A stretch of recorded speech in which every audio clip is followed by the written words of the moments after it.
May we Hello, read live? everyone. All right, thank you. All right, so today is May 5th, 2021, and the time is 5:10, and I'm calling to order the City Council special virtual meeting. City Clerk, can I get a roll call? Yes, thank you, Mayor. Council members Daniel Damian, Here. Monica Garcia,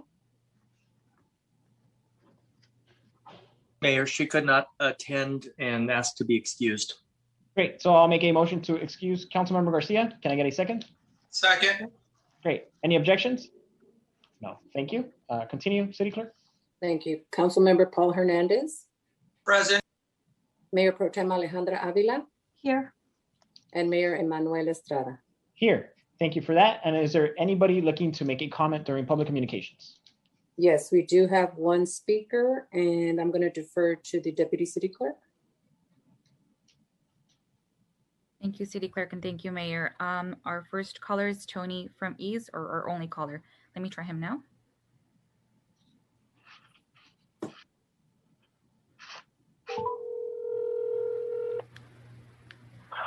Hello. Hi, is this Tony?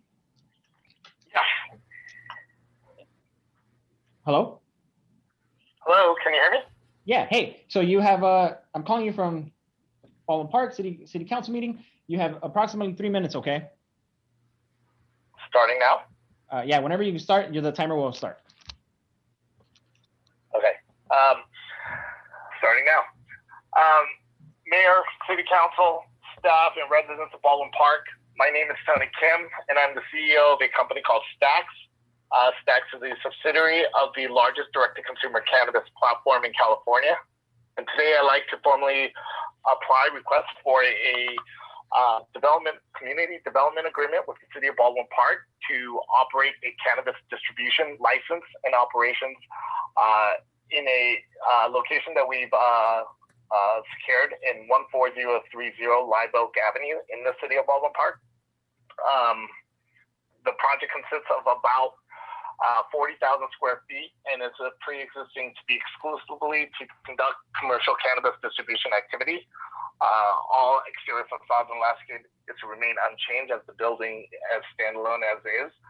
We've gone through great lengths to install 247 locally hired on-site security, as well as taking the measures for any odor concerns through filters and scrubbers within the facility. Just to note that all the goods inside this facility will be packaged goods. So very minimal impact altogether. We have done traffic and neighborhood impact studies. We've reached out to 300 feet radius of all our neighbors, letting them know. We held a town hall for anybody to have any questions and concerns. We did not get any. So we are looking to request this process to move forward with the City of Baldwin Park City Council. One last note, we are looking to initially hire approximately 15 staff members, all local hires of Baldwin Park, and at full scale, probably ramping up somewhere close to 50 members. So that's my official request here for the City of Baldwin Park, and I appreciate the time and consideration from the staff. Thank you.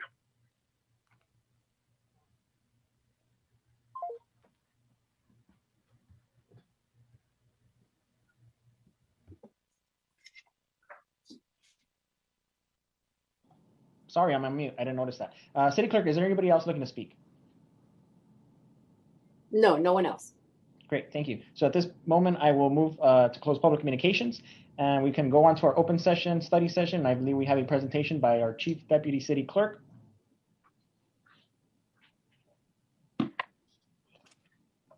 Yes, thank you, Mayor and members of the City Council. I'm going to play a video that we created for the commissions. We currently have 2 vacancies in the planning and 1 vacancy in the recreation. So we're going to play a short clip for you.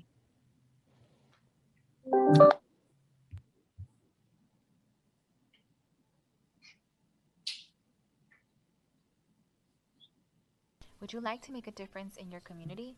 Join one of the City of Baldwin Park's commissions. You just need to live in the city to qualify. If you're interested in economic and housing development, join the Planning Commission. This commission consists of 5 members serving a 2-year term and receive a $50 stipend for attending each meeting. The Planning Commission is a decision-making body and also acts in an advisory capacity to the City Council on items like zoning, general plan, and map amendments. The Planning Commission is tasked with approving new businesses. Recently, they approved a Starbucks and KFC on the corner of Baldwin Park Boulevard in Ramona and a Raising Cane's on Francisquito Avenue. They review and approve housing developments. The types of projects that the Planning Commission may also consider include, but are not limited to, conditional use permits, variances, and tentative parcel or tract maps.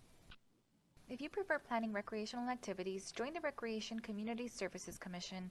This commission consists of 8 members, 5 of which serve a 2-year term and 3 serve a 1-year term and receive a $50 stipend for attending each meeting. The Recreation Community Services Commission serves in an advisory capacity to the City Council on all matters pertaining to recreational activities. They make recommendations on playgrounds, parks, stables, Does Lulu know bird that she's hotels, not and city on? beautification. They also review recreational programs in the city and cooperate with schools located in the city for summer recreation and swimming pool programs. Shannon, does Lulu know that Perhaps she's helping not the city's on? workforce sparks your interest. Join the Personnel Commission. The Personnel Commission consists of 5 members serving a period of 2 years and acts in an advisory capacity to the City Council and Human Resources Department in all matters relating to personnel. They receive a $50 stipend for attending each meeting. The Personnel Commission reviews the recruitment and selection process and makes comments and recommendations. They also conduct hearings regarding disciplinary actions as set forth in the city's personnel rules and appeals submitted by classified service employees. The Personnel Commission makes comments and recommendations on safety procedures and on-duty injuries of classified service employees. If you're interested in housing residents, join the Housing Commission. The commission consists of 7 members serving various terms and receive a $50 stipend for attending each meeting. The Housing Commission assists in developing long-range objectives and goals for housing in the community. They recommend changes from time to time in the city's housing assistance plan and undertake studies in areas of concern or as may be assigned by the City Council and/or Housing Authority. The City of Baldwin Park is currently accepting applications to serve in the city's commissions. To qualify, you must be a Baldwin Park resident and meet the age requirements for certain seats. We are currently accepting applications for all commissions until filled. You may apply online using the following link. For more information, please contact Chief Deputy City Clerk Lulu Morales at lmorales@baldwinpark.com or by phone at 626-960-4011, extension 466.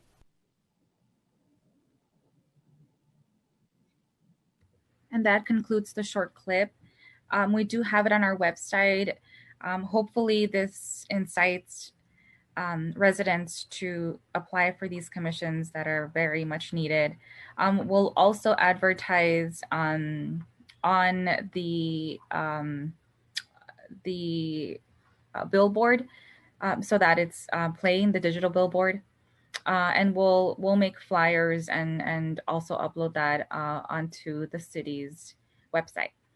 Are there any questions? So I guess first question, Lulu, was that you narrating the video?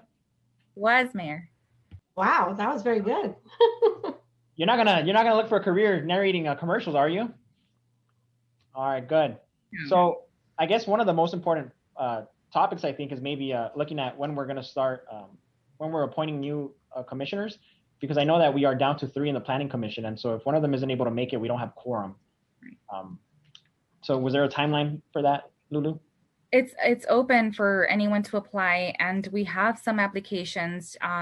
It's at the City Council's discretion whether you would like to appoint someone at the next meeting, or if you want to provide direction to just have additional applicants apply and hold it off until June. Okay. So I know, so one of the things I think is we want, as many people as possible to apply, and that way we can have a diverse, application pool, and then in turn a very diverse planning commission. I think it'll be beneficial to all of us to have, a more proportional representation here. So, I mean, considering what you're looking to do to increase the attention the application process gets, do you think 2 weeks is fine, or do you think we're better off waiting until June? The commissioners that currently serve on boards expires on June. So if the council wishes to wait until June, you could potentially even replace some commissioners. It's at the pleasure of the council. I would wait until probably the second meeting of June. Okay, so I think I think it'll be, and I think that makes sense. So if we wait till June, then we can put up every seat up for the application process, and then if commissioners want to reapply, they're welcome to do so, and that way we just go through it. We just go through every seat that day. Mm-hmm. We'll take Mayor, that. Mayor? Yes. Yeah, Mayor Pro Tem. Yes. First of all, Lulu, that was a wonderful presentation. Thank you. And yes, please don't get another job narrating. That was very nice.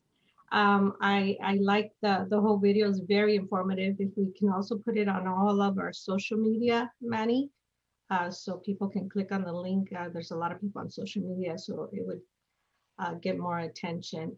And I agree, we should run it for the rest of the month of May, so we can get as many applicants as possible for all the commissions. And so when we put it on the agenda, I would like it on the agenda for the first meeting in June, so we can appoint all those commissioners at the same time. Thank you. Thank you, Lulu, for your work. I really appreciate it. Thank you. You're welcome. And then I guess one more question. I know that we had already received some applications, so those people don't have to reapply. They're already in the process, correct? That's correct, Mayor. All right, great. Okay. I don't know if you have any more comments or any other questions from staff. If not, I guess we can move on. And I think, yeah, so if you guys can also send the video to council, then we can also help share it, and we can get that going as well. And then, okay, we can move on to Olsen Urban Housing, the update on the proposed housing development. Yes, Mayor, we have Doris Nguyen and John Rixton of Olsen Company to give you a presentation. I think Mark or his staff will roll that. Hello, good evening. Thank you, Mark. Good evening, Mayor Estrada, members of the City Council. Thank you so much tonight for the opportunity to present our project. We also want to thank staff for their very hard work and diligence in helping us with the project. I know you have the ENA extension on the agenda on the consent calendar during the regular meeting. And so this is really an update so that we can tell you what we've been doing as you're considering that item on the consent calendar. The next slide, please. At Olsen, we've specialized in infill housing for 30 years, over 30 years. As a company, we have a customer service focus. That's shown in our first place ranking by Alliant, a nationwide survey company of home builders similar to J.D. Powers. And we are #1 in the nation over all public and private builders for customer service and overall home buyer purchase and ownership experience. We believe this ranking is partially due to Olsen's Champion program, where we attend the Homeowners Association board meetings quarterly for 10 or more years.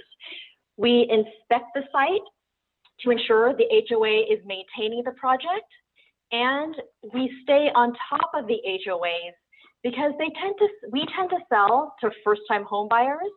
They may not have lived in an HOA before, and we help them learn to manage the rules and things like parking and leaving their trash cans out.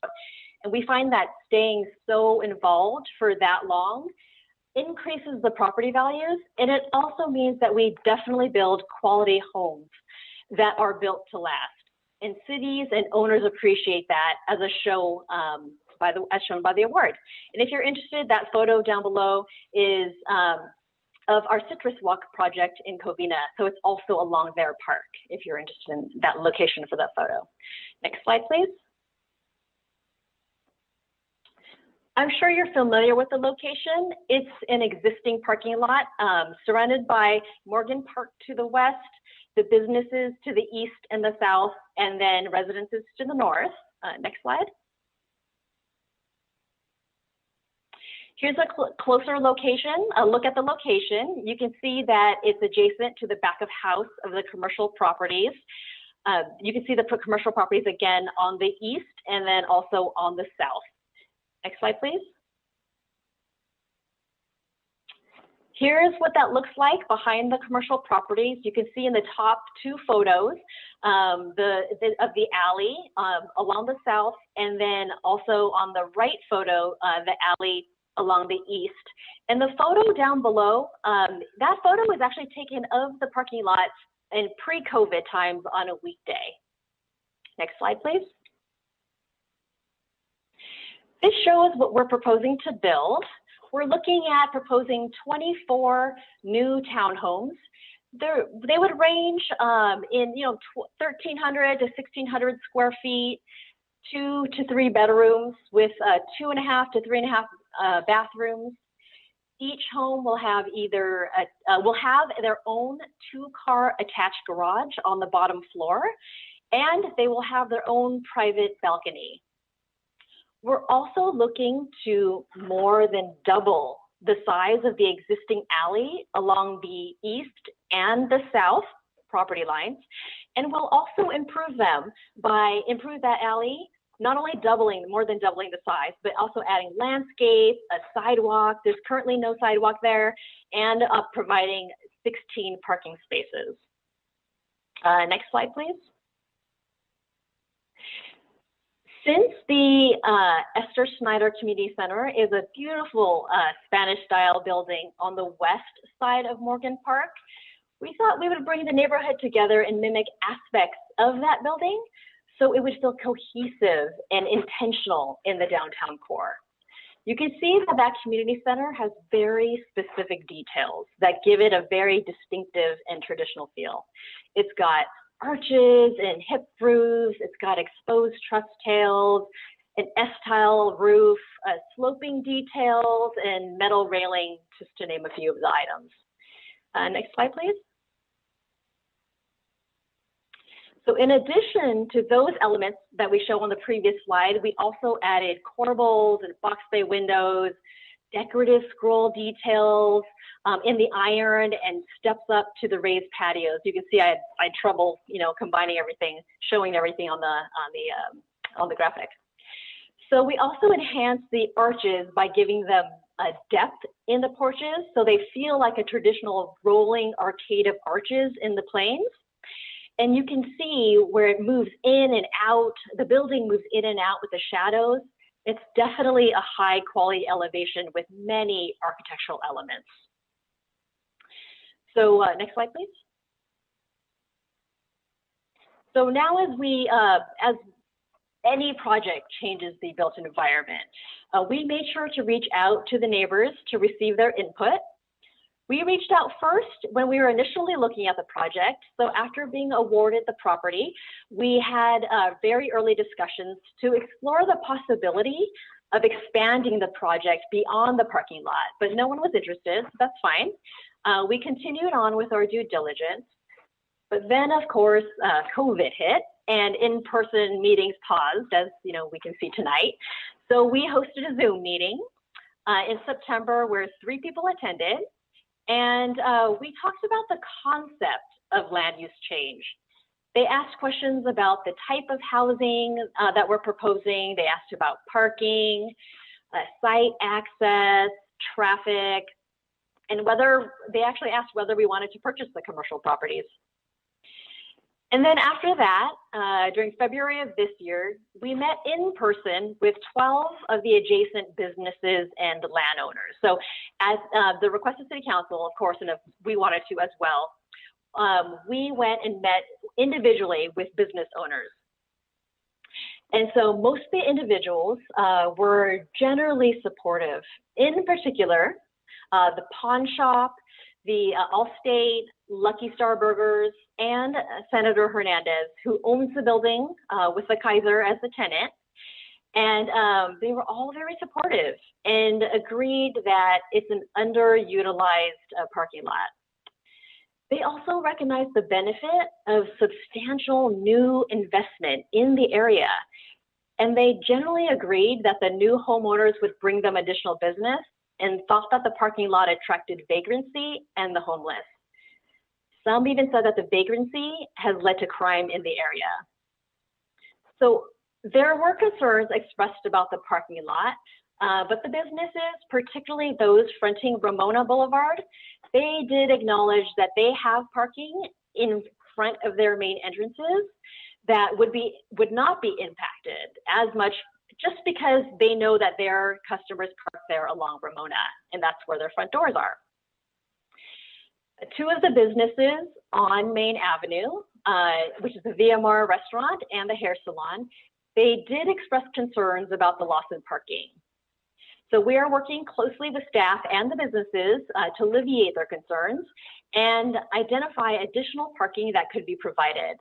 That plan currently is a work in progress, and we're working with staff on that plan, and we look forward.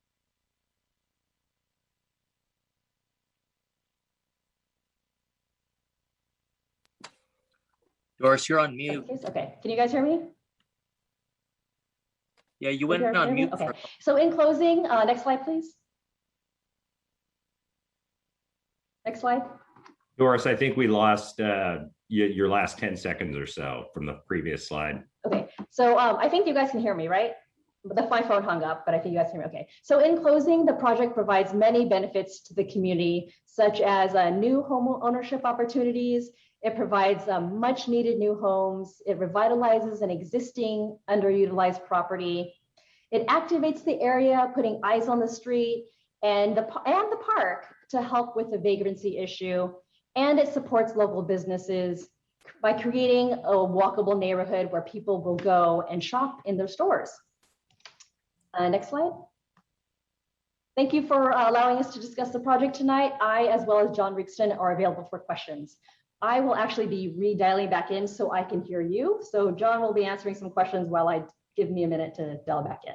And while Doris does that, I think the last few seconds of that slide, as she said, we're working very closely with staff to replace as much parking as we possibly can. The lot is very underutilized. There was a parking study done prior to COVID that showed that not counting the big events or festivals, that there are rarely more than 40 to 50 cars in that lot at peak hour or at peak usage, I'm sorry. And so as Doris mentioned, we're working very closely with staff to identify other locations in the immediate area to provide additional parking to address the concerns of a couple of the businesses. Thank you. Great, thank you. Okay, I'm back. I don't know if staff or city council has any questions. Mr. Mayor, if I may. Yes, Councilmember Hernandez. Thank you, sir. Thank you very much, Doran and John. I know the follow-up, the secondary outreach was at the request of council, along with, I think, the expansion of the alleyway. I think Mayor Pro Tem may have mentioned that. So thank you for considering that and taking that into account. The one thing I would ask, again, just for everyone's reminder, and especially myself, what is the price range that you're targeting for these units? You know, can you guys hear me? Yes, okay. So yeah, they will be in the 500,000s. So, you know, possibly up to 600,000, but definitely we believe they'll start in the 500,000. Thank you. And, you know, it's a very nice project. I have visited your other locations prior to this to, you know, go see what type of product you guys have created. The one thing I'd ask for staff is to see if there's a way for us to work with you to help subsidize perhaps 2 or 3 of those units that we can make available for local residents at a reduced cost. So instead of the 500,000, maybe the city's able to subsidize the partial payment of that and, you know, make them closer to 200 or 300,000 for some of our local residents.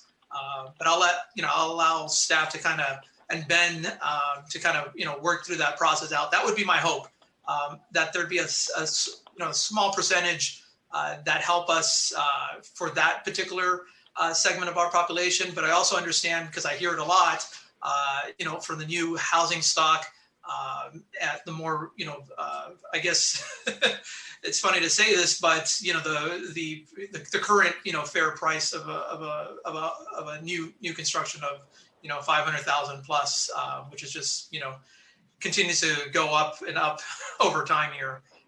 So thank you again for the presentation. One last thing. In regards to some of the, say, VMR, what was some of their if you could highlight some of their items that they had concerns with? Really, it was the loss in parking was the big one. They have a business where they do rely on parking. So that was really their biggest concern with that. It was just the loss in parking. But we did do some surveys, and we found that their highest use of parking really was on like a Saturday night or a Sunday night. So we think that we'll be able to work with them and staff to figure out a solution. No, thank you for bringing that up. Because I've gone there, pre-COVID and so forth. And definitely Fridays, Saturdays, and more importantly, Friday and Saturday nights tend to be their busiest time frames, in which the other businesses that are along Main have pretty much closed up. So that allows for additional parking spots to be opened up on Main Street. So thank you for that. No further questions, sir. Great. Any more comments, questions? Yeah, I have a question, Mayor. Go ahead, Councilmember Dean. I know, Doris, when we met a few months back and you presented the project to me, I had a couple of concerns and a couple of questions. And I know that you reached out to the business owners in that area, but did you guys ever reach out to the community in general to see what it was that they felt about that? We did, yeah. We did in September on that Zoom call. So we reached out, we had a wide mailer, and we had that Zoom call, but only 3 people attended, and that's where they talked about it. Did you send it out to how many residents did you send it out to? Only because I remember indicating to you that I wanted to attend whenever you did have that community outreach. I wanted to make sure that I was aware of when you were going to have it because I wanted to attend so that I can, participate along with the residents to see what they feel. But I never got notice that you guys did that. So who in particular did you guys reach out to? We did within 300 feet of the property. It might have been after. We talked to you, I believe, after we did that Zoom call. Yeah, and so what we did after that. Yeah, I believe the call was back in September. So we haven't reached out to the resident because we had such low input at that point that we've been focusing on the businesses since then. We could always go back out and do another community Zoom type of meeting if you would like us to. It's up to the council. We're happy to do that and let us know. But I think that's why we didn't go back out to the residents in the area following that.